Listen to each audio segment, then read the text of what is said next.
ओम नमः शिवाय। हर हर महादेव। जय महाकाल। आप सबको पता है सावन का बहुत ही पवित्र महीना चल रहा है। मेरे देवादिदेव महादेव जी की कृपा से देव आप भक्त पर यूं ही बनी रहें।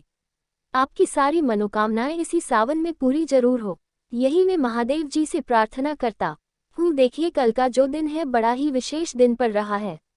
कल है सावन माह के सबसे आखिरी प्रदोष। अगर आपके जीवन की परेशानियां खत्म होने का नाम ही नहीं ले रही है, आपकी कोई मनोकामना है जो काफी समय से पूरी नहीं हो रही है, आपका कोई काम है जो बहुत जरूरी है नहीं हो रहा है, दर्जा बहुत ज्यादा हो गया है, व्यापार अच्छे से नहीं चल रहा है, कोई समस्या बहुत प्रबल है, नौकरी नहीं लग रही है, एग्जाम दे दिया लेकिन फिर भी उसके अंदर नहीं हो रहा है, तो मात्र आपको एक बार छोटा सा उपाय करना होगा। 111 वाला उपाय आपकी सारी समस्याएं खत्म जरूर होगी।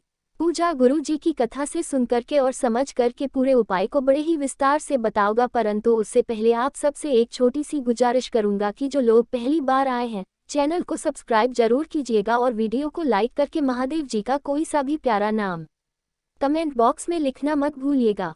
इस पूरे वीडियो के अंदर हम लोग 3 माह उपायों के बारे में बात करेंगे जो कि आपकी अलग अलग कामना पूर्ति के लिए सिद्ध होंगे। ठीक है, सबसे पहले बात कर लेते हैं पहले वाले उपायों की तरफ। जो पहला वाला उपाय है, इसको करने का बेनिफिट क्या है, फायदा क्या है, इस वाले उपाय को करने से आपको लाभ क्या मिलेगा वो जान लेते हैं। देखिए पहला वाला उपाय है कि अगर आपका कोई काम है जो बहुत जरूरी है, नहीं हो रहा है, कर्जा बढ़ रहा है, व्यापार नहीं चल रहा है, समस्या प्रबल है, नौकरी नहीं लग रही है, एग्जाम दे दिया है फिर भी नहीं हो रहा है, तो एक बार इस उपाय को कीजिएगा। किस दिन करना है, प्रदोष के दिन करना है ये वाला उपाय, और प्रदोष काल में करना है। प्रदोष का ही दिन होना चाहिए और प्रदोष काल यानी कि शाम के समय पर करना होगा। ठीक है ना, ध्यान से सुनना। कैसे करना है, आपको लेनी होगी बेलपत्र। गुरुदेव ने कहा एक बेलपत्र लेना जो कहीं से भी खंडित ना हो, और अगर आपको सही बेलपत्र नहीं मिल रहा है ना, तो शिवलिंग से ही आप उठा करके काम में ले सकते हो, है ना। फिर एक चाहिए होगा आपको शमी पत्र। अब काफ़ी सारे लोग गलती कर देते हैं, मैं हर बार अपने वीडियोस में बता देता हूँ कि ये वाला जो गोले में बनाया ना, ये शमी पत्र नहीं है। शमी पत्र को यहाँ से तोड़ा कीजिए, है ना। तो ये जो पूरा गोले में बना ये वाला एक शमी पत्र होता है, तो इस तरीके से एक शमी पत्र लेना। ठीक है, और आपको लेना होगा हरा मूंग। कौन सा वाला मूंग, हरा मूंग। ध्यान रखना पिसा हुआ जो दाल की तरह से होता है ना, आधा आधा वो वाला नहीं लेना, खड़ा हरा मूंग का दाना आपको लेना है। 111 हो गया ना एक एक वाला उपाय। इसी के साथ में आपको एक चीज जो सबसे इम्पोर्टेंट गुरुदेव ने बताई थी, एक टुकड़ा गुड़ का आपको जरूर ले रहा है। ठीक है ना, गुड़ का एक टुकड़ा लेना। अब इन सभी सामग्री को क्या करना, एक लोटा लेना जिसके अंदर आपको अपने घर का शुद्ध जल भरना है, और इन सभी सामग्री इसको इसी के अंदर ही डाल देना है। एक बेलपत्र जो है वो डाल देना, एक समीपत्र डाल देना, हरे मूंग का एक दाना भी डाल देना, और एक गुड़ का टुकड़ा डाल देना। मैं गुरुदेव ने कहा कि जिस महीने में जो जो प्रदोष पड़ा करे ना, हर प्रदेश के दिन आपको ये वाला उपाय जरूर करना होगा। आपके जीवन की तरक्की को कोई भी नहीं रोक सकता, आप हमेशा तरक्की के मार्ग पर बढ़ते ही चले जाएंगे। इसे लेकर के प्रदोष काल में पहुंचना मेरे देवादिदेव महादेव जी के मंदिर शिवलिंग के पास में है ना।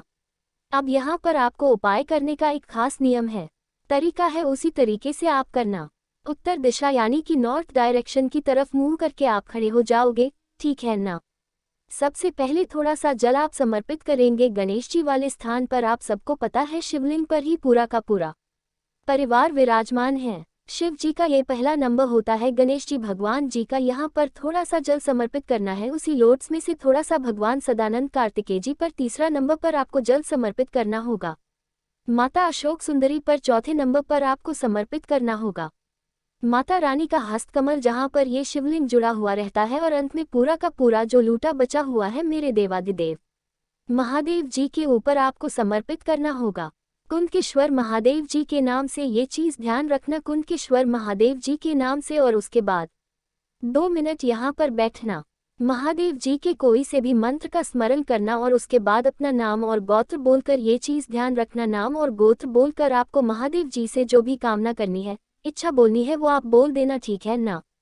जो भी जिस दिन जो भी महीने में जो भी पड़े उस दिन आप इस वाले उपाय को करके देखेगा, आपकी सारी कामनाएं पूरी होगी, आपकी तरक्की के रास्ते खुल जाएंगे।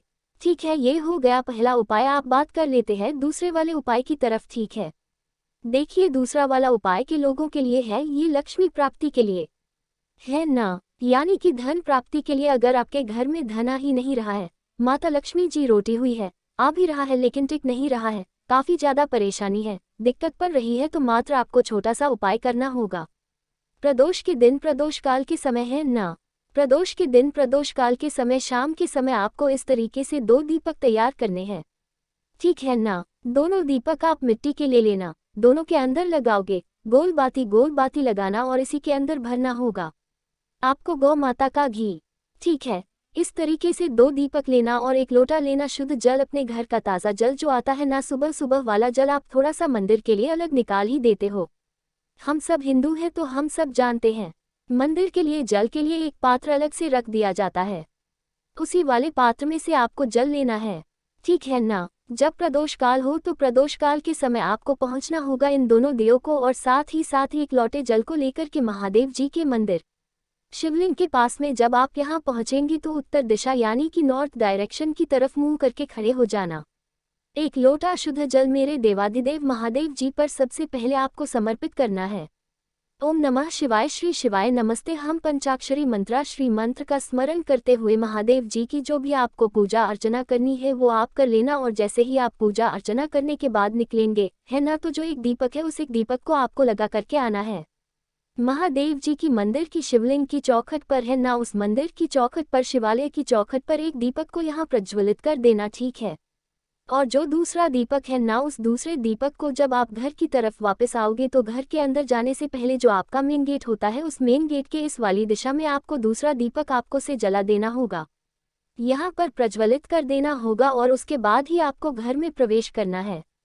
अब काफी लोग बोलेंगे कि भैया ये बताए क्या हम ये वाला दीपक पहले से ही घर पर छोड़ करके नहीं जा सकते थे? आप जा सकते थे, लेकिन नियम ये कहता है कि जब आप वहां से उपाय करके आएंगे और यहाँ पर दीपक लगाएंगे, उससे पहले घर में जाने से पहले आपको यहाँ दीपक लगाना है, और अगर आप घर पे रख करके जाओगे तो पर